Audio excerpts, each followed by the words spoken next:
the cloud. We are recording.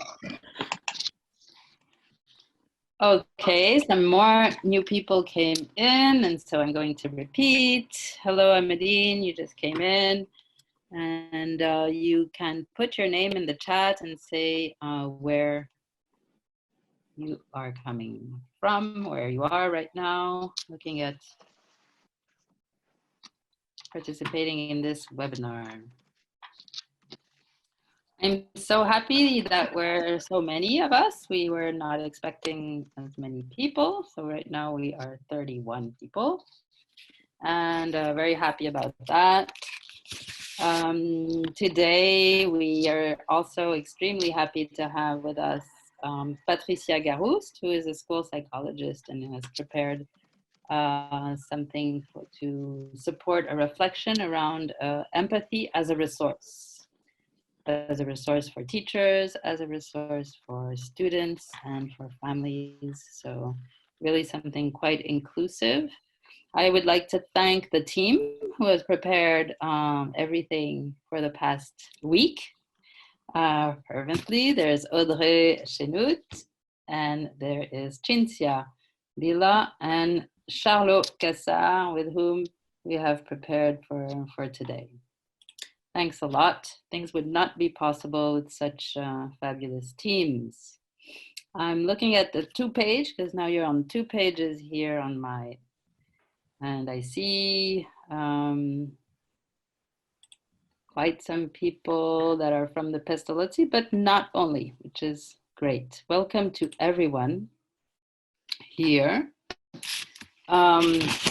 This is our second webinar during the COVID-19 crisis. We had one last week, 3 weeks ago, sorry. And when we saw how this experience with teachers and people from our network were able to really share what they were feeling and not stay on the really pure technical side of teaching and the teacher who has to produce and deliver teaching, but we are really able to connect on a deeper level and talk about our experience of what is happening. I thought it was a good idea, and the whole team thought, let's do something else. Let's do another one. And finding the topic for that was a challenge. We did start, just as teachers do, I think, oh, maybe we can do something on assessment, or we can do something. And then we were like, well, I don't know how it is for you, but my feelings have changed. And each week I'm entering a new phase within this crisis. And we really thought that it's important to do something now that's more on resilience. And we thought empathy was a good theme to look at that. The first week was really, I'm a teacher and how am I going to do this to bring my courses online? And now in week 3, we're more like, wait, what's happening here? And this is something that is much wider than just the aspect of teaching. We will have a next webinar. We haven't yet chosen exactly the topic, but we will be maintaining this idea that it's not your usual webinar where you're just listening. We will go into breakout groups. So what we're going to do today is we're going to listen to Patricia, who has a presentation she's going to share with us. And then we have a structure that we propose for you to go into subgroups, small groups, and to have a discussion and bring your own experiences about this topic of empathy. And then we'll come back in the plenary. We don't want to put any pressure on anyone. We're already under a lot of pressure these days. So we want this to be also a relaxed moment for everyone. And really focusing on this question of well-being and support. So empathy is here for us to bring our attention and intention back to each other as humans. I think that was, for me, the essence of the choice of this topic. And we're ready now to go into this learning meeting with Patricia. Should I say something else? I'm looking at the team right now before we give the floor to Patricia. No, it looks like I'm okay. I didn't forget anything. There's Olga waiting for us here. Let me let her in. Okay, perfect. Patricia, would you like some help in setting up? I think it's okay. I'm going to begin to share my screen. First, thank you, Pascale, and bravo, and thank you for everybody to be here, because I feel it's very great. It's great to be with you all over the world, because it's not only Europe, but also Northern America. And so I'm going to share my screen now. I hope. If there's something you would like to say also about yourself, feel free to do that. I'm French. I'm a school psychologist in the pre-elementary and elementary school. I've been working in national education for 40 years now. And well, I participate in the Pascale program on the it was in 1909. And it was just like a great discovery for me. Like finding a new family, sharing ideas and sharing experiences, pedagogical experiences, but also active experiences of life. And it was just great. And so thank you to continue making these experiences even in this very strange time of isolation, or I don't know how you say in English, confinement. How do you say that? Oh, I don't hear you. Confinement, yeah. Confinement or staying at home. Yeah, staying at home. Okay, so do you see my screen? Do you see the beginning of my presentation? Is it okay for you? Yes. Yes. Before you start, I'm going to suggest that everyone turn their microphone off. That way, if you have people, since everyone is at home, there's movement and other people are in the house too, probably. So that way we can still hear Patricia. So I'm going to turn my microphone off. And Patricia, you're in presentation mode. Okay. Or you want to put yourself in presentation mode because you're not yet. I'm not sure how to do that, presentation mode. On your computer, c'est sur ton logiciel de... Comme d'habitude, quand tu fais une presse, tu appuies sur présenter. Pardon.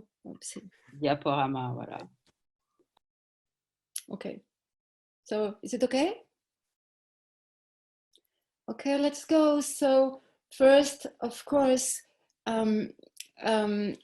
the definitions about empathy, so to be sure that everybody is sharing the same background of, definition. So it was created in 19th century from a German word, what means feeling from the inside. And on the very beginning, it was to be able to resonate with art pieces. And then Freud took it to expand the meaning to psychology. And it means the ability to feel someone else's emotion and to put yourself in the place of others. So behind this empathy world, you can put the cognitive empathy, which is about the possibility to understand someone else's ideas, but then also the emotional empathy, which is about sharing feelings. And empathy is a part of the social skills that people develop between 4 years old and 16 years old. So you have different kind of steps to go through to develop this capacity, this ability. Some other words along empathy is altruism, which is the interest of happiness for the others, and compassion, let's see, yeah. Compassion, which is the form the feeling takes when confronting with the suffering of others.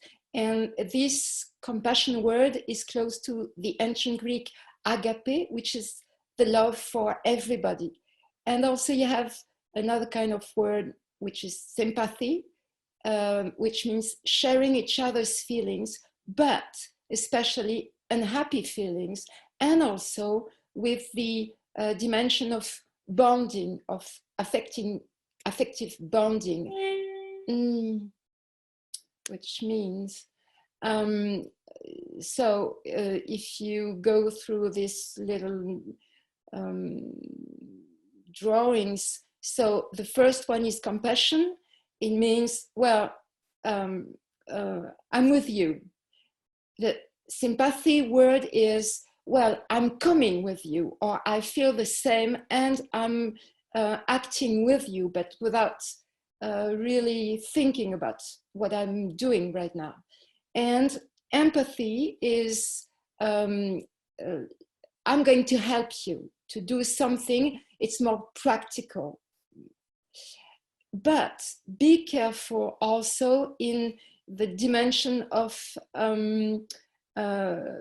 pathological empathy, which is what you can feel if you are around too many people, too many suffering people that at a moment you can't help. It's too many people, and it brings you to a feeling of empathetic distress, which is destructive. But also you see what Mother Teresa used to say, I can't help if I see all of the suffering of the world, but I can help one person individually. And so I can do my part with one and another one. And of course, if you want to get happier, helping is a good way to feel happy and useful. So of course, emotional intelligence can be educated. It's the reason why it's growing up with the age, with the development of children. So first you have to identify your own emotions and then regulate your own emotions. But then it will bring you to identify the emotions felt by the others, and then use the information to regulate the relationship and help the other to express and know about their own feelings and needs. So emotions can become a tool. I put the flower in French, but I'm sure you will be able to find this kind of flower, this emotional flower, in different languages that you use. Behind emotions, just think that you have needs. So how does it help to express such and such emotion? In fact, you have to recognize what need is behind every emotion. And you see, only 30% of the population is correctly able to identify and name the emotions they are feeling. So, of course, if you are not able to name emotions, it brings you to incomprehension and irrational choices. So for the children, the more precise the words, the more they can understand emotions, and the more we can deal with them. So it's the reason why it's so important that in schools we have this emotional learning. Facing a bad emotion can bring you to different kind of actions, like getting just freezed when, just like you see a snake. It happened to me once, and really I couldn't move. Unfortunately, I couldn't move. Or you run away from the bad emotion. You can also deny it. It doesn't exist. Or you amplify it. So you, on the right picture, you see what is going on if you amplify a bad emotion. So the stress is getting higher and higher. So just accept it and rationalize it. I don't know. Well, take it just like a fact. You are at the same time the person who is observing and the person who is observed. So you're just like a scientific researcher at the same time that you are the subject. Good emotions make us better persons, but at the condition that you use compassion, kindness, intelligence, self-control, and the sense of justice. It means that it's not because you feel good emotion and kindness and you want to please or to do good things that you will do such good things. You have to put some distance between the reality and the good you want to do. So same, you can see good emotions and joy and amusement and gratitude and hope, inspiration, curiosity, serenity, compassion, to be proud of something or to admire something or to love something or somebody and be joyful. But also, before taking care of the others, you have to take care of yourself. And Thich Nhat Hanh, who is a monk, a Buddhist monk, says that I know that if I don't take care of myself, I won't be able to take care of the others. And really, if there is a lesson in such a crisis, that first, take care of your good health, and then you will be able to take care of the others around you. And so to go through bad emotions, we can think about what resilience is. And I'm used to work with this basic pH model, which brings us to think about different kind of peers that we can use to go through bad emotions. And you see basic pH model, you can see the B is for beliefs and moral system, and the A is for affect, which is more or less the feelings you have among your family and the very dearest people around you. Social relationship is a little bit further than the family and the very proximate people around you. But also in this sphere of resiliency, you can find imagination, which is all the creativity that you can use to transform the bad emotions and to do something else with the events you are going through. Cognition is everything about rationality and about putting words and putting thoughts, putting reasoning on what is going on for you and around you. And then physical is what depends on your body. What do you need to do to go through a bad event? Thinking about your sleep or your fooding or exercising. And it's the reason why during this strange period we are going through, we have to take care also of our health, but physically, the physical health we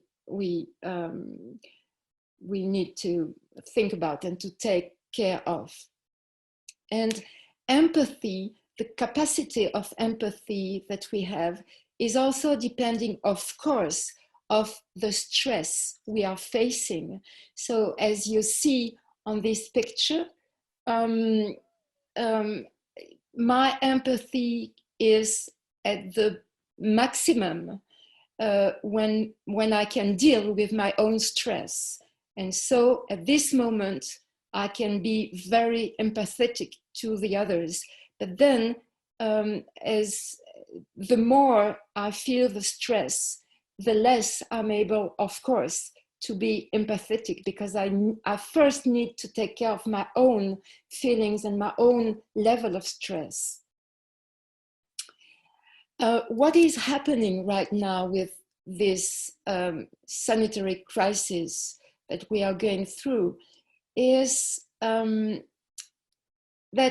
the communication about empathy, you see, is very, very important. It means that some of the people are now fighting in the hospital, but then most of the people have to stay at home. So what is to be empathetic when you just have to stay at home? And as you see on this kind of communication, it goes from feel safe to save life. And you can see how empathy is very strongly used, but also it goes from the individual awareness to a collective awareness of what we can do for the others. Of course, it's very helped right now by the global network communication and that we are using right now, tonight.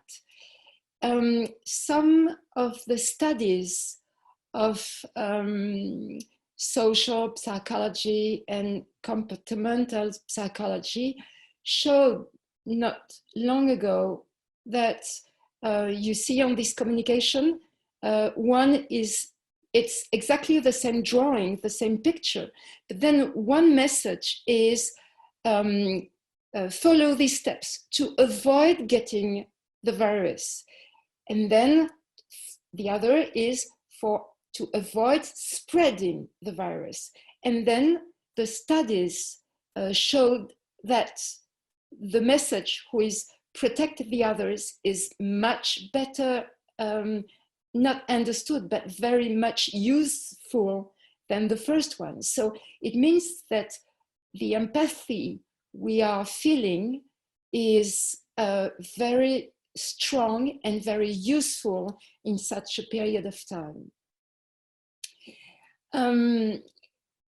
Also, staying at home right now and feeling empathetic,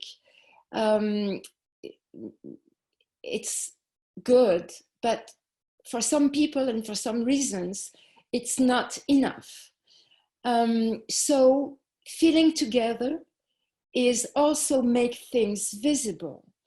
And for this reason, all around the world, I suppose, or maybe it's the only beginning of this campaign, but the Ruban Bleu campaign is beginning. It's echoing the Ruban Rouge, the red, how do you say ruban?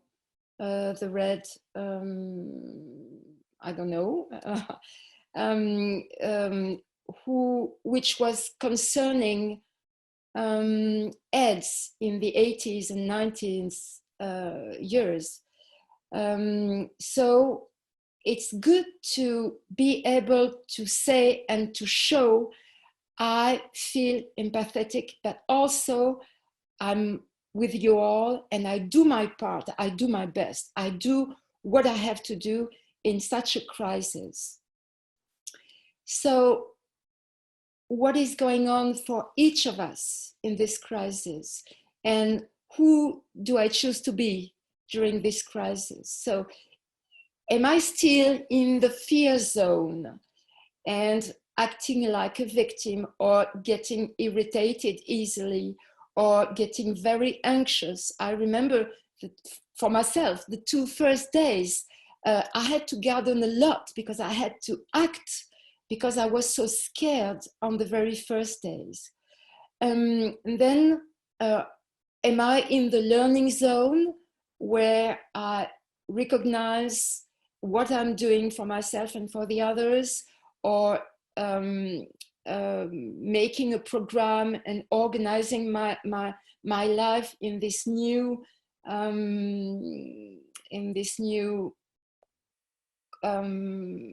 obligations I have to go through? Or am I now, we are beginning the 4th week in France, and in the 4th week of isolation, am I now in the growing zone? What do I do with what happens right now, what is happening right now to every people around me and for myself? What am I doing to grow from the events I'm going through? And as teachers, you see that in crisis, not only in this crisis, but in all crises you can deal with, you have to deal with, you see that all these people are concerned by the vulnerability of the crisis we are going through, and what is going on around you, and you see, and you see that some people are at the same time in the circles of vulnerability, and some people are in the same time in the circles of support. So around you, in your team, in your school team, or in your family, or around your friends, or in the classrooms, who are the people who can be supportive, who can help to go through, and to identify the people.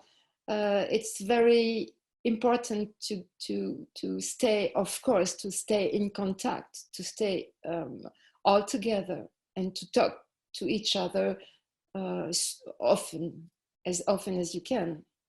So the studies show that long-term stress reaction can have, of course, negative changes, but of course tonight I choose to show you the positive changes after a crisis. So what is obvious is, after a huge crisis, the life goals are not exactly the same anymore, and the coping strategies are increasing, and also the flexibility of these coping strategies. It means, behind this sentence, flexibility in coping strategies, if you come back to the basic PH model of resilience, it means that people are going to develop more peers of resilience than they had before. We can also see after a big stress that tolerance for personal differences are increasing, which is good for the whole society, not only for the individuals. And the spiritual dimensions is also developing. So behind the spiritual dimensions, you can find also values for the whole community, and also increasing the abilities to communicate, or to communicate on the emotional responses, and to express situational reactions are increasing also. So all of these positive changes can follow the stress reaction. But I suppose that as teachers or psychologists, we can help the people around us to lighten the positive changes more than the negative changes, and to understand wider what is going on, and from this crisis what we can let's say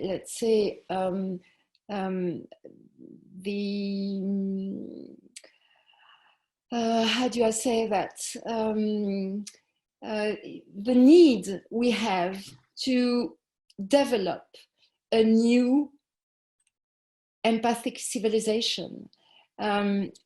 All the conditions are now putting together to think about what we are facing, and to think about what we want for the coming years, and what kind of society we want, what kind of values we want to develop. So every person, each of us, maybe has to think about what kind of part we can play in this symphony. And I like these sentences. Every morning, men and women who take care of the plot of reality entrusted to them are saving the world without knowing it. And I really, I'm really touched, because there is no small part. Every small part is a part of a smaller, a bigger world. And the second sentence, I read it a few days ago in the Financial Times, and this person was writing, our decisions over the course of the coming weeks and months will determine what the world will look like tomorrow. And we have to think about what we want altogether. And in Chinese, the word crisis is composed with two different drawings. One means danger, and second one means opportunity. And you can see in such word how the crisis is full of possibilities. So I hope everything was clear, and that I was able to share my thoughts with you. Patricia, thank you so much. I see a lot of thumbs up going. It was fabulous, really. Very rich, a lot of ideas. We're going to open the floor for comments and questions before we go into our small groups. And before I give the floor, since I have it, I'm going to use it to react to one thing that you were telling us about is that empathy develops when we're very young. And you also were talking about Jeremy Rifkin, and in his books, Empathic Civilization, in the first pages, he tells the story that I always found very telling about empathy in very small, young children, age 1. So until about 1.5, he was telling of a child who saw another child crying in distress and wanted to help. And to help this child, he brought him to his mother, his own mother, because for him, his mom, my mommy is the only one who knows how to make me feel better when I don't feel good. And it's only later that the child will bring another child who's in distress to his or her own mother. So actually within the attention that is brought to the other and the suffering and the intention to do something about it, I think the same thing can happen in our lives when we think we're trying to help and we do something, but we're actually bringing our mom to the wrong person, you know. So I really like that story. I'm sure there are many reactions. Don't, Glyn, go ahead. Always, you know, up a question. Thank you so much, Patricia. And you've extended my learning immediately. And I'll award you later the ruban bleu. But is it a thought that stress is not always, stress can be good, there can be good stress, and this COVID-19 might be a good stress for us to, as Rifkin suggested, return us to viewing the whole state of what form of society we want to live in? Thank you, Glyn, for your question. In dealing with stress, you can have different level of physical reaction. Mm-hmm. It means that you can be overwhelmed. How you say that? Overwhelmed. Yeah, by too strong stress. Yeah. But then you can have also adapted reaction. And then we have also to be very careful about post-trauma reactions. It means that we have to think about what we are going to deal with going out from the isolation. For example, you are right that individually and collectively, globally, we can get some benefits from this very strange situation. For example, I called different families during the daytime, and one of the mom I had on the telephone, she said, well, everything is so great. And she was talking about a 7-year-old boy, who is he has learning problems, and staying at home is very good for him because he has plenty of time. On the contrary of what is going on in the classroom, he has plenty of time. He can deal with no problem with the failure, the feeling that it's not a problem to fail. It's just you go through failing and it's not a problem.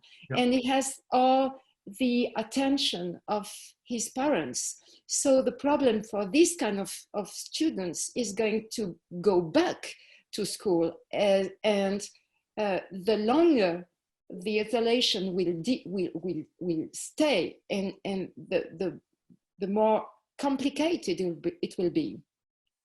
So, and this is for the students. So some of this very strange crisis, very strange situation we are dealing with is good for some people. For me, for example, I'm feeling much less stressed because I'm dealing with my own time and I can work on my own pace, and it's good for me.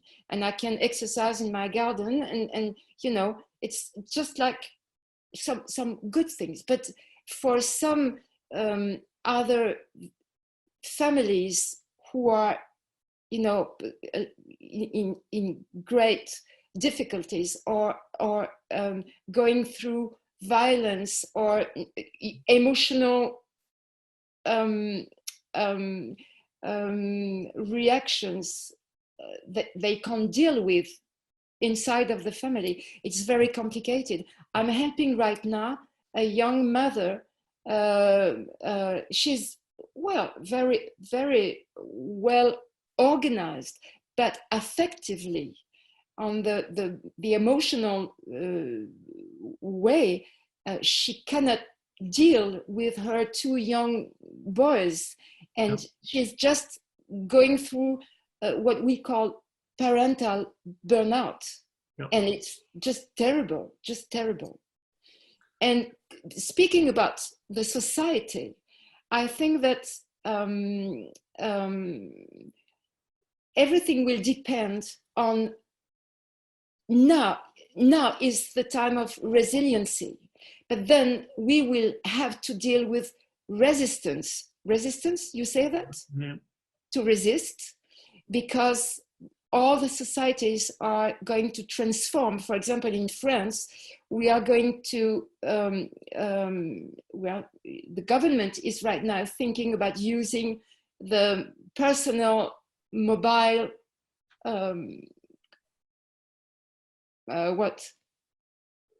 in identification. Yeah.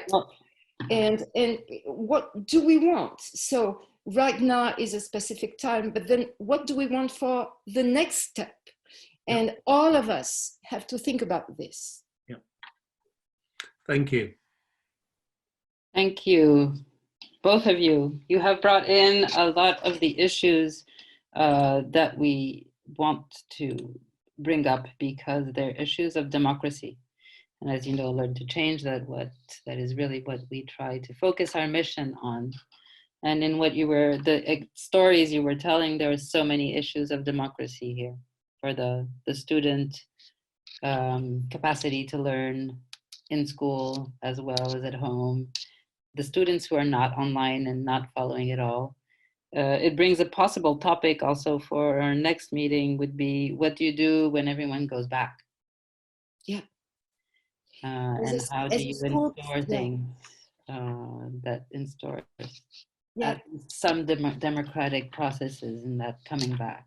And it's going to be a psychologists right now are thinking about what we can share with the teachers to help them to deal with the students when they go back in the classroom. But because you just can't say, welcome, boys and girls, and just sit down and take your notebooks. It's not possible. So we have to think about what will be going on the first days, weeks, and months after coming back to school.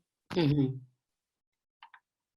Thank you very much. I'm going to give the floor now to Audrey, who is going to start us on a small group journey. Audrey, if you can just tell us what we need to do and the timing for the different things, that would be fantastic. Should I share the link? Thank you. Just tell me when I need to share. Yes. Do you have the link or do you? Okay, yes, so you can share the links if you want. Thank you. So now we are going to go for a small time of group discussion, which will last about 20 minutes. And we will have the opportunity to work all together and to share our different experiences around empathy. So what the team has thought is that we would be working from the Cards for Democracy, which is a tool that has been developed by Learn to Change. So you will have the opportunity to work around 2 different topics that you will discover in your groups. And we will share together, and then we come back to the plenary session to exchange on what we have said in the diverse groups. So this is a chance to have all of us time for sharing and expressing ourselves. Did I forget something, or? No, I think, and the timing for the activities is in the sheet, right? Yes, Okay. it's about 20 minutes. Okay. And everything is divided in the sheets, and you'll have a facilitator for each group. So who will be also the secretary. So you don't need to worry for anything that will be going on for the next 20 minutes. Okay, and we have some helpers. So why don't you announce the helpers? That way I can make So sure there's a helper in each of our rooms. A facilitator you will have for each of your groups. Yes, so we have a first facilitator who is Cinzia. Then we have, so I'll name them as long as I see them on my screen. So Glenn will facilitate too. Thank you, Glenn. Louisa is here to help us too. Then we will have Stefan. We need 6 rooms, right? We need, well, we are around 30, so yes, 6 rooms would be good. Then we will have you, Pascale, and how many of us are we right now? I think Carmen. Maybe Carmen. Carmen, will you facilitate? Sure, and we'll If have possible, one more person. That's not me, because I have to also organize the end. No? So if I count again, we have Cinzia. Can I put you in a room, Audrey? Yes, of course. Okay, great. All right, we're all set. Now I'm going to again there. Okay, so we're very interested in hearing a few words. We don't have that much time, but I think if we have 5 reporters from the group, so we do have time to hear like a minute per person. That would be nice. Who wants to go first? Audrey? Is Audrey here? Yes, there you are. Why don't you give the example and start? Can you hear me? Yeah. All right, but can you please also unmute Patricia? Because she will be the reporter of our group, and I will help her if ever she is missing something or she needs help. So we'll be sharing, both of us, I'll be sharing my screen so that we have the summary of what we've been writing.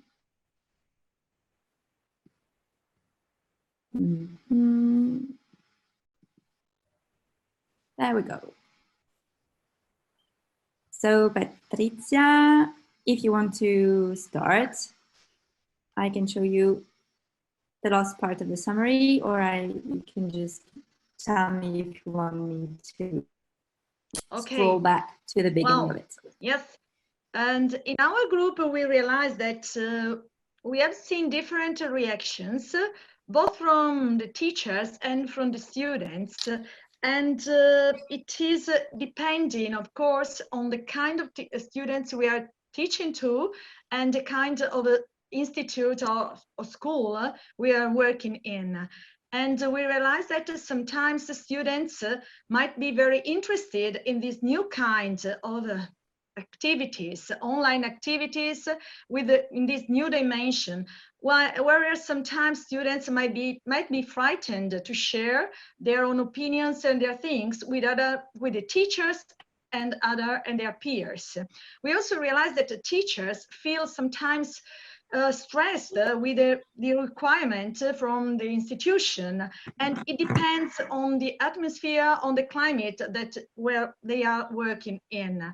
And it makes a big difference because sometimes you try to cope both with the content and with the emotions and the feelings of students, and it might be very, yes, stressful at the end of the day and before the night comes. We also said that some problems come from the equipment that makes it very difficult to talk about inclusion, real inclusion in classrooms, because in my case, my students usually, most of them have got their mobiles, and now they have learned how to use it just to take part in our meetings, online meetings. But in a few weeks, in a week, I think, our students will get some equipment from the school just to be able to take part in it. We have been very, very worried about students that were not able to take part in this kind of activities. So we hope that after Easter holidays, everybody will be able to. But I can say most of my students are. While in case of refugees, as Stefan said, it is very difficult to have them taking part in all the activities. Thank you. Thank you very much, Patricia. Thank That was you. very clear, and your summaries are very clear. Thanks. Next group. Who do we have? Louisa. Who is presenting in your group? Oh, let me unmute you. There. Do you want? Okay. So just a few words, less than a minute. Yeah. We were a bit chaotic because we started, but we had two cards to comment, and we just make comments. There was a doubt about what was democracy and teacher, how to put it together from someone from Mexico. Megan, you helped trigger a lot of nice ideas, but if I want to shorten it, it is important to be flexible, to adapt to new situations, to reduce tasks, not to focus on content, but not try but focus on what is new and what students really need to understand and take in emotionally and cognitively. And a good way to start the lesson is asking the students how do they feel, and develop from there. And feelings and emotions, yes, and less on content, because the content right now, that the content that is important is the students to understand what's going on and how to make sense of it, and to have a view towards the future. And this is the content that is important. And then teachers are adapting, they really are. Okay. Thank you, Louisa. Of course, people who are in groups, if there are things that haven't been said and you find important, you'll have possibility to say so after the presentations. Glyn, would you like to share? Ameline is going to give the feedback. Cool. Much of what was said in group 1 and group 2 also count from our discussion. Ameline will give the discussion, will give the feedback. Yep. Sorry if you hear sounds in the background. I live with like 10 other people and they're like they're screaming right now, but yeah. I'll try to make it short, but it's a bit, I just took notes, so it's a bit like messy, but what we talked about basically, it was about first of all, the lack of empathy sometimes that comes from like school boards or like school announcements towards like teachers as well as students during this like overwhelming times, but that there was also this decrease of stress from isolation that comes with it. On the other hand, from Anand's perspective, from like a manager's perspective, there is an increase of emotional connection that did take place due to connecting online and not necessarily talking about work, but just like taking coffee and this kind of thing. And that it could be an opportunity for business sectors to reflect on democratic practices and like taking into consideration emotional connection. But there are challenges that come with that, such as deciding who works and who doesn't work. What else? Charlotte talked about some on the vulnerability aspect of this, that some top-down decisions that were either stupid or harmful, and some people being glorified for things that they shouldn't be, and that there are inequality of accesses to resources in these times.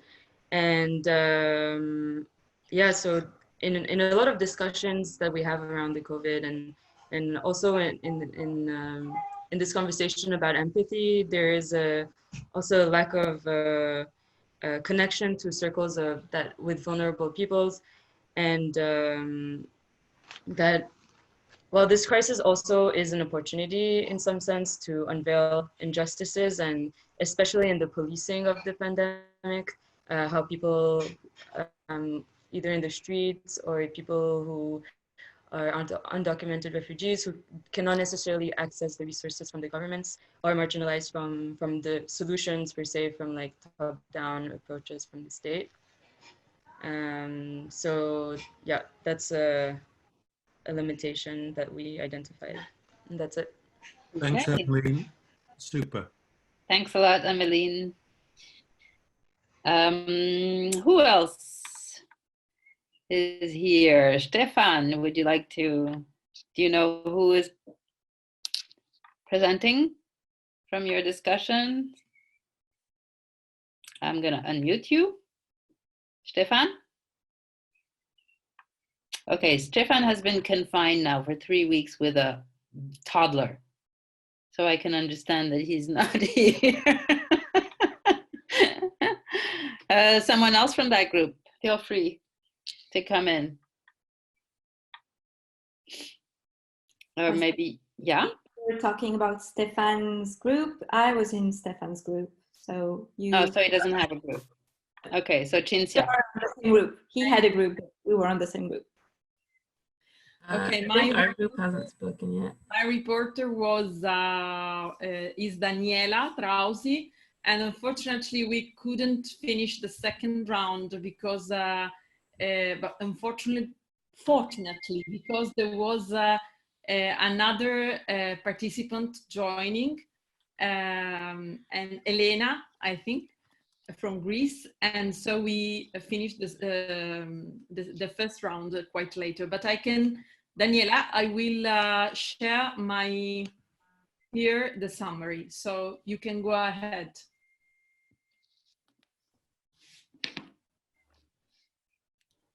Perhaps you are muted now. Okay, can you hear me? Yes. Yes? Okay, sorry. We spent the time we had speaking on the first of the cards, the topic, and it was about the sort of behavior we have in front of other people's situations, whether we react commenting on that and the way we comment on that, and we make comments on that. And what comes up from this debating over the theme was that listening to others is a very important attitude, and that implies also some knowledge. Knowledge is the key to know, to express opinions about the others. You can do that as long as you get some knowledge about that and about the people. And also, what was important for us was this idea that face-to-face relationships is better. Is better than staying in front of the screen or just, you know, referring to this distance relation. But also, distance doesn't mean that these relationships do not exist. They do, of course, but in a different way. And I think that was, you know, the very short summary of that. Okay. Thank you, Daniela. Thank you to you. Okay, I'm going to unshare the screen. There we go. There was a technical problem with the chat, so do you all see your chat now? Yeah. Yeah? Okay, Yes. good. I'm told that Carmen is still in the breakout room. Oh, yes. Poor. I can't find her. I'll try to fix it while we have all the groups presented? I think so, huh? Yeah. Stefan did it? But someone from your group did, right? I'm not sure. If your group has not presented, please come forth.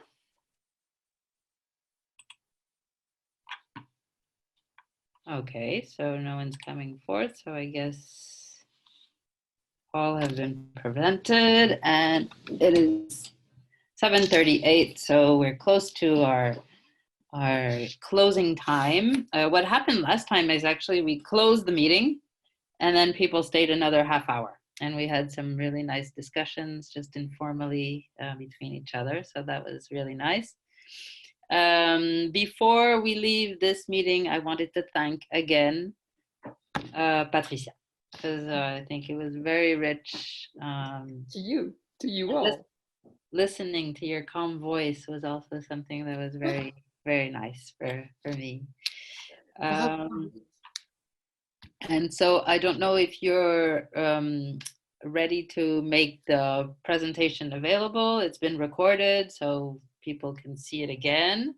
Also, in the two groups I was in, I heard people asking questions about how are teachers democratic, and another question about sociocracy, and do teachers use sociocracy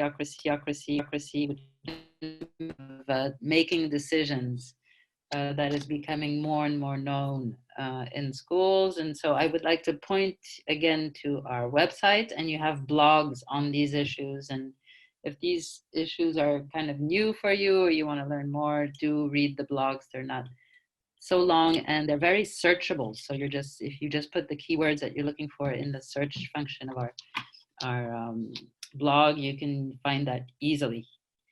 And also, because we're doing all this on a volunteer basis, if you find that it was worth your time and you would like to give back to the association, you have a donate button, and the minimum is €5, I think, and then you can choose if you want to give 2 times €5, just 10, or 3 times, etc. So all you need to put in there is the number of €5 that you want to give back to the association so that we can continue what we're doing. Pascale, I shared in the link to the evaluation of the webinar. Okay, yeah, talk to us about this evaluation. What is it that you're looking for exactly? Especially if you have something you have difficulty with, so some especially suggestions, so to improve the way we and things and topics. If you have some topics you would like to be dealt with, okay, so you're saying we want feedback on topics and also maybe on some suggestions for improvement? Yes. Okay. Is it a long thing?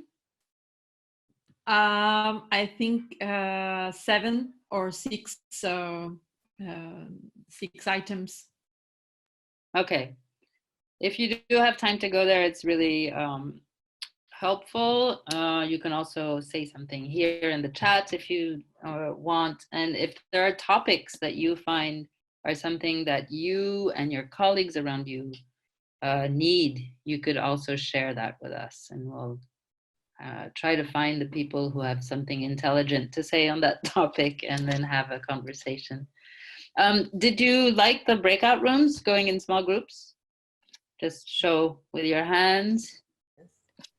Most people liked it. Okay, so this tool allows us to do some cooperative work, which is great. And so we're thinking of developing this more, and next time we have someone preparing actually a cooperative learning session using Zoom, which is something that we hope that you can use with your students too. Okay, I'm officially closing the meeting. And of course, if you want to stay and continue chatting, I'll be here until at least 8 o'clock and very happy to chat with whoever is staying here. Would someone like to add something before we close for good? Yeah, I'd like to add something very quickly about the breakout rooms. Ooh, there's an echo. Can we come somewhere? It's okay, we can hear you. Yeah, but there's an echo. Oh, there you go. It's better. This morning I had my first class actually online with a group. And we used the breakout groups for just a specific assignment that we had to do in, I think it was groups of 4. And it worked perfectly, really. We all got sent into our group and we just talked for a bit, completed our assignment, and then we had the time to also just chat between us very informally as if it was in our classroom. And it was just a very good experience. So I think it's a very good tool for cooperative learning and working together. So. Mm-hmm. Thank you, Julian, for that witnessing. Okay. Someone was talking? No, just saying thank you. Yes, thank you, everyone. Okay, officially closed. Thank you very much. Thank you. Thank you. And now we can just stay and talk if you want. Thank you. I see so many people in different Merci places. beaucoup. Merci beaucoup. Merci, Patricia. Merci. Pascale. Ciao, ciao. Ciao, Rita, Yasna. tu t'en vas déjà? Bye, Bye, goodbye bye. everyone. Yeah, see you. Bye. Ciao, grazie. Bye, Merci bye. pour tout. Merci. Grazie. It was a pleasure to meet you all. It was great, Yasna, really. yeah. How is Yeah. it in Bosnia right now? Well, that's good, but we are dealing with COVID. Yeah. A lot of cases? Yeah, well, in Sarajevo, not so many really. It's a good situation in Sarajevo, but still we work online. And students were very confused, but we found a way to work all together, like just one big team, and it's really great. So we start every session with some jokes and how is everybody feeling, and what are we going to do right now, and it's really very, very nice. They had a lot of problems to find some materials on the school platform, to log in, to send on time their tasks and so on. But we were just more flexible, and now it works. It's okay. So it's good. And the most important thing is interaction. Nothing without distance can't produce such good results, but we try with video conferences, with video tutorials that I send them to look at and to hear some news and so on, and just try to help each other to do collaboratively, yeah, and just and like I heard that you were saying that you called each of the students individually. All of them try to contribute. Yes, I have a lot of sessions individually because some of our students go to some other school and they have lessons in other schools online. So they can't all listen our lessons on time. So they call me later and then we talk. If you can believe me, one day my working day was till 8, maybe 8:30 in the morning till 9:30 in the evening. Wow. Yeah. Yeah, it's great when you talk to your students, but when you finish, then you worked like a battery dead totally. Yeah. Yeah. That's a good story. Yeah, but it's good if you do what you love. I feel like if your job is your love as well, and that's in my case. So. It's interesting. And I'm very also glad to see you after a couple of years. Yeah, to see you again. It's perfect. Yeah. Oh, yes. Thank you very much. Yeah. Thank you. I feel like Louisa, that's you want to say something? Can I share something with you? Cleo, you want? Cleo Cleo was starting to talk, and then it's your turn, Louisa. Yeah. Go ahead, Cleo. I just want to mention with that I've had a lot of feedback from people about kind of setting boundaries because of all this online communication. When does the work day and your personal day, like where are those boundaries? And I think that's quite interesting because like I've had people say that it's amazing because they can plan their own work days and it's so much easier than having to waste your time at an office or something. But others are like, I'm getting emails from my boss at like 9 p.m. and they're expecting me to answer because we're supposed to always be at home and available. So with your story, it's funny that for you, you're saying it's really nice because you love your job and how like creating a world in which your job is your life. Just something that's kind of normal, so you don't really, those boundaries are a bit more flexible maybe. I don't know. There's a flip side to it, yeah. Yeah.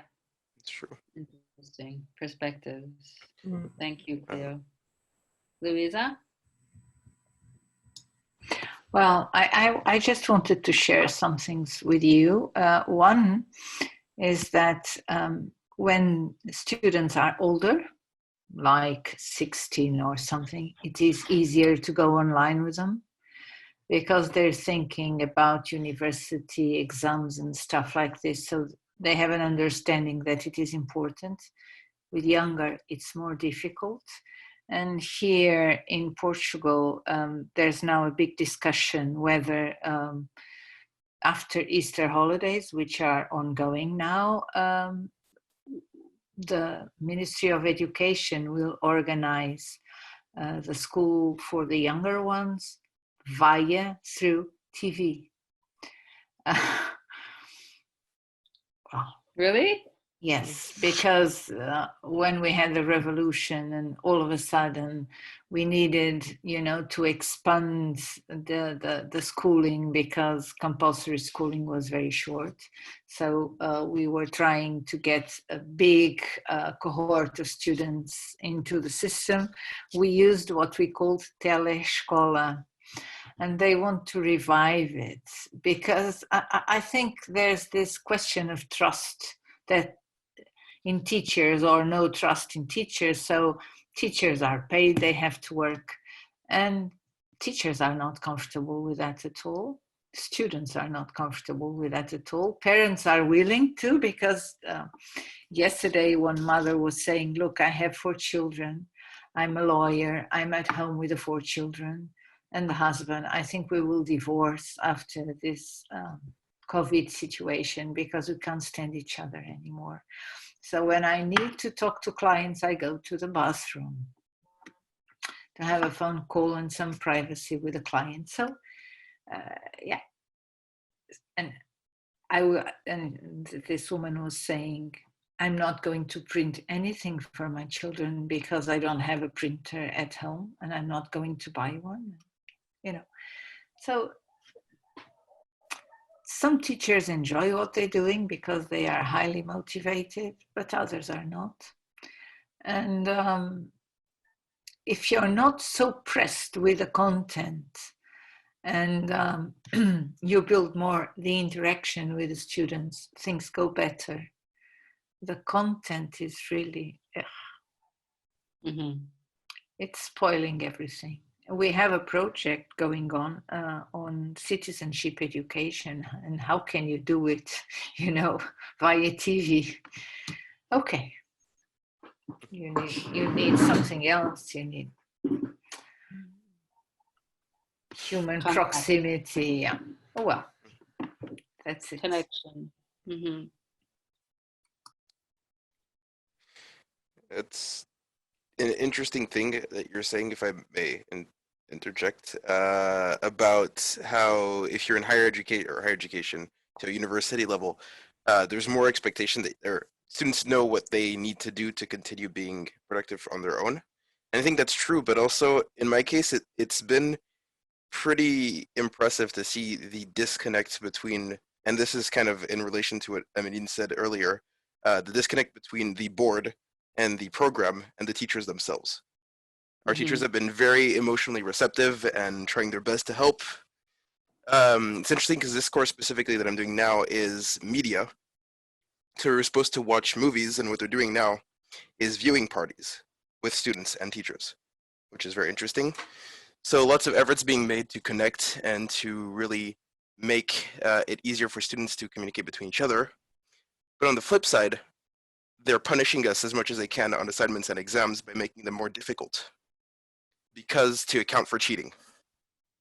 And it's just completely disconnected between each other. I understand that it's important to continue being productive through all this, and I appreciate that. But it's odd to see how there's a focus on making sure to keep us in line with punishments almost in the way we work. It's odd.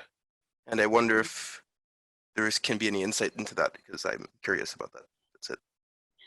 Teachers are being punished too, so I would invite right, exactly. Audrey to tell us about what happened yesterday. Oh? But Louisa was wanting to I was teaching for many years at university, and I was teaching history, which has a lot of memory and facts. Yeah. And all my exams, I had some questions.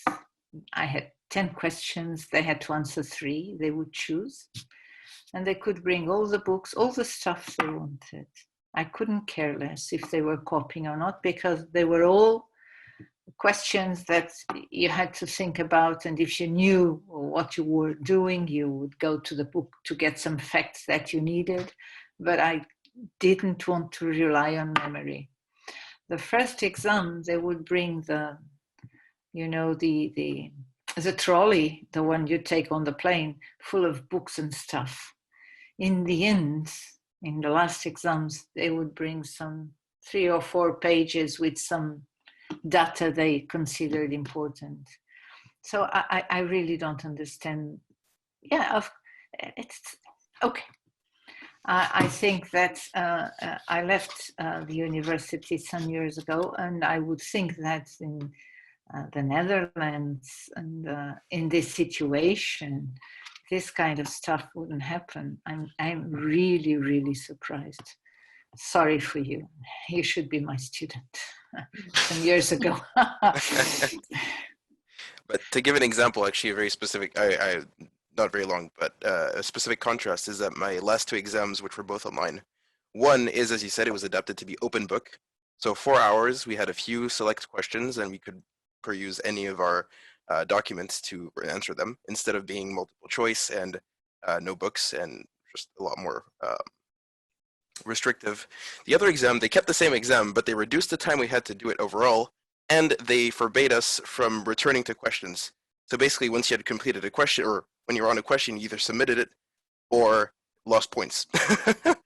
And because of that, I'm used to, looking through questions, finding the ones I want to do first, and none of us could do that. So everyone got mediocre grades on it, and it was just a mess. but they consider they're doing that to account for cheating in their own words. So it's just food for thought. Unfairness to respond to cheating, possible cheating. I think I'm horrible, and this is my last intervention, but I think that when teachers think like that, it's what they do. It's what they would do. And they think the others would do the same. I'm sorry. But this, you know, when you have all this idea that people are going to cheat, it's because you would cheat yourself. I'm sorry, but this is, yeah. Okay, done. Okay, Audrey, go. Thank you. I have a reaction, and I think it will be a kind of echo to what Louisa has said at the beginning of her intervention, actually. So yes, I have an anecdote to share from how the board is treating teachers also. So we teachers have been coping as we could with content, empathy, what should we do? All the instructions that we had were very unclear. So I am working in Monaco, and Monaco depends on France's government for what concerns teaching. So everything was very unclear. Did we have to assess the students? Should we not? So very unclear situation. And yesterday we just received a form, kind of survey, asking us to tell what we had been doing. And we have learned that the parents had received the same kind of survey, and they had to grade how they felt that the teachers were dealing with the continuité pédagogique. So grading from 1 to 10, if they were very satisfied or very unsatisfied. And this form had arrived from our Monaco's Ministry of Education. So of course, this is very, very, very depressing for teachers to know that in this kind of situation, we are being just graded.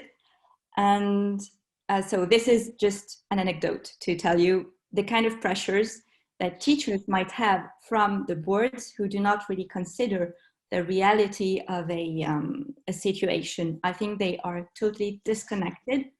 I don't want to think that they are evil or what. I just want to think that they are totally disconnected with what is going on. But on the other hand, what I have realized is I've been in contact with a lot of colleagues since the beginning of the confinement. And it appeared that every time that we were talking about the contents, it gave us a lot of pressure because we didn't really know how to deal with the content. How am I going to reach all the students to teach them really what I have to? And every time that we came back to empathy, saying, okay, but the essential now is to make sure that our students are feeling good, as good as they can, that things are all right for them. And this is the essential part to do. All the pressure was lowered and kind of alleviated. So empathy can really help us also, empathy towards the others, when it goes back to the core of our teaching, just alleviates the pressure of the content. Because we just realized that, okay, if the students miss 2 months or 3 months of content, it will not change their lives. But if they don't have empathy right now to help them, then yes, it can be a dramatic problem for the rest of their lives. So this is my conclusion from the first 3 weeks of confinement. Absolutely, I think that's very important. Take care. Glenn?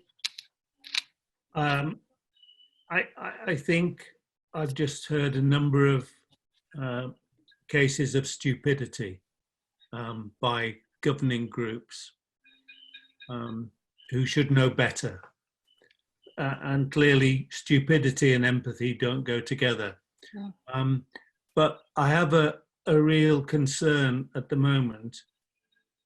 Once in my life, I used to be a health and safety representative, which included the well-being of colleagues.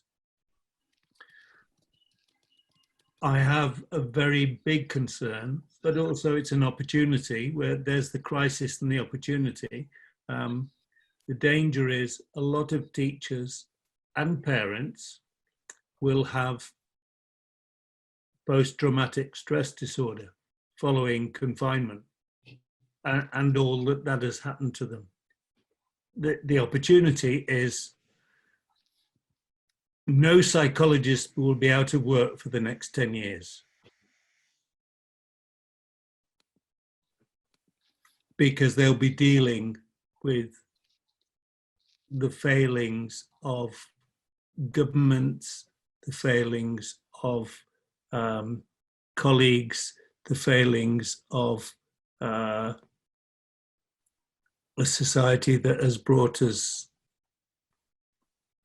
to prefer punishment over presence.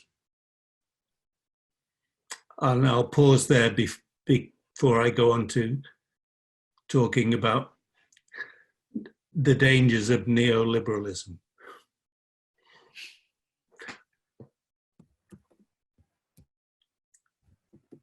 Clearly, that was a showstopper. Like, may I say? Let's not go into that. Just a little thing. Mm-hmm. Just because I was provoked by Glyn. Because I think in this perspective, in what you what you said made me think that maybe we are passing through a particular moment of history, which is really a chance for everyone, for the whole world, because it is like if some idols are melting down, for example, money. I think that everyone is watching to how governments were so worried to reduce the economic and financial damage instead of taking care of health. And so it is a particular moment maybe to realize what we are really caring to. So I want to leave it. Check. Check. Stefan, we haven't heard you. Would you like to share something? Yeah, I had to run and take care of a family emergency, but I'm back. I share Cynthia's reservations, and I also would like to applaud to what Glyn said, because I have the same things that I'm thinking about. For my position, I can say that the situation that we have makes the gap between, well, rich kids and poor students much bigger than it used to be. It's, for me, teaching mostly with people from socially difficult backgrounds. It's a huge problem because my students, 80% of my students don't have access to the internet regularly. So they're not being taught at the moment. They're struggling on their own with all sorts of difficulties. And I am rather frustrated seeing how our government is taking care of the economy, and mostly of big economy. So it's not the small businesses, it's not the startups, it's mostly the huge companies that are being filled with money right now. So yeah, we can grow. I enjoyed the piece on empathy. I think it's I think it was very interesting to see how it works and how it influences all of us. But I'm curious on how the time, which is unclear how much more time we'll be spending on this situation, will influence on that. Because I think we saw a lot of empathy here in Germany, and we saw a lot of getting together. And I have the feeling that the longer the isolation and the lockdown lasts, the lesser empathy and the lesser we're all getting together we're seeing here, and the more it becomes more competitive. So it's interesting. It's a very interesting time to live in. Mm-hmm. And I'm following Glenn's example and not going into my criticism of liberalism at this point. Thank you. And I think we all agree about it here, so you could be preaching to us. And Rita, is there something you would like to share with us? Tu peux parler en français, I'll translate if you want. Let me unmute you. If I can, if it lets me. Yes, I think we should be able to hear you. Non, non, ça va, je vous écoute et c'est tout. Ok. Non, je suis d'accord, il y a plein de problèmes en ce moment. Donc,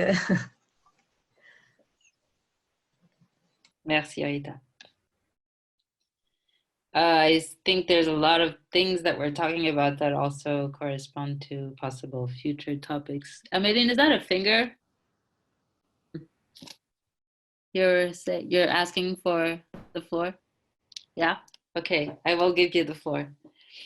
Yeah, I'm taking notes of different topics. Okay, It's interesting, this issue of... it's going to be quick. Yeah, hold on. I'm just finishing my sentence and then you have the floor. This issue of assessment, we decided not to do it. It was supposed to be the topic of this webinar because we didn't want to go into the technicalities of how you do assessment online, etc. But what's coming out of here is all these unfairness issues, people not being treated in the same way. And so going back, I think any kind of topic actually that is coming up now could be treated through this topic of unfairness. It's really something that is all over the board. Améline. Yeah, sorry, my internet was slow and I didn't realize you were saying something, but yeah, to connect to what you just said about unfairness and kind of a lot of things that happened in this meeting made me think of this. But I've been thinking about connection and how connection has to do with empathy and how empathy arises from, well, if you're empathetic, it means you have a connection with people, but like the thing about punishment and the thing about like Julian Yu and like the test and accounting for cheating comes from like distrust. And I'm thinking about like making the connection between empathy and trust as well as connection. And that if we are to take empathy as like a new angle for the future, we should be able to have empathy for people who lack empathy. And why do they lack empathy? And how do we fill in the gaps of connection between people who are on the board, people who are teachers, and yeah, that's what I thought. Totally agree with you. For example, in Audrey's story, I'm sure that the board is under their own pressures. They also have someone who's breathing behind their back, on their neck. Yeah. Of course, it's when you're receiving this kind of communication or non-communication or violent acts, that's where the empathy, giving back the empathy is hard. Patricia? No? Absolutely. Okay. And the question is about how you deal with different levels of empathy, but also different levels of structures. And we are not all of us are not facing exactly the same kind of problems. In fact, Louisa was talking about the level of ages and in the element of autonomy, but well, and Cynthia and Audrey were talking about what kind of pressure and what kind of unfairness we feel as teacher or school psychologist, and how we can feel abandoned by or under pressure by our administration. And it's terrible what is going out of this experience, in fact. And bureaucracy is what makes the difference. We are the ones who are dealing with students or with families or with humankind, human beings. But then behind us is the whole structure, administrative structure. And Audrey, maybe it's good that the government has a feedback from what is going on, but the way it is just organized is so unfair, in fact. But you know, we will have to have some informations, some feedback from this experience. We have to take lessons from what we are all living through this very strange time. But well, depending the way it is done. And especially not a grade given to teachers. That doesn't tell you much in terms of formative feedback. Yeah. So many issues. People, if you want to continue, you may. I think my husband now is saying, okay, now you need to come. Oh, you know what this situation has changed for me is that my husband has time to cook, and I used to do practically all the cooking for us, and now I'm able to eat some of the wonderful food that he prepares, and that is that's a great change. I'll take that anytime. Thank you for everything, and I hope you will organize some more sharing. Really, thank you so much. Thank you, Patricia. Again, thank you, everyone. Thank you. I learned a lot. Bye-bye. Enjoy your evening. Lots of love to you all. Goodbye. And Bye. spread the empathy. Spread it. Bye. Ciao, ciao. Ciao.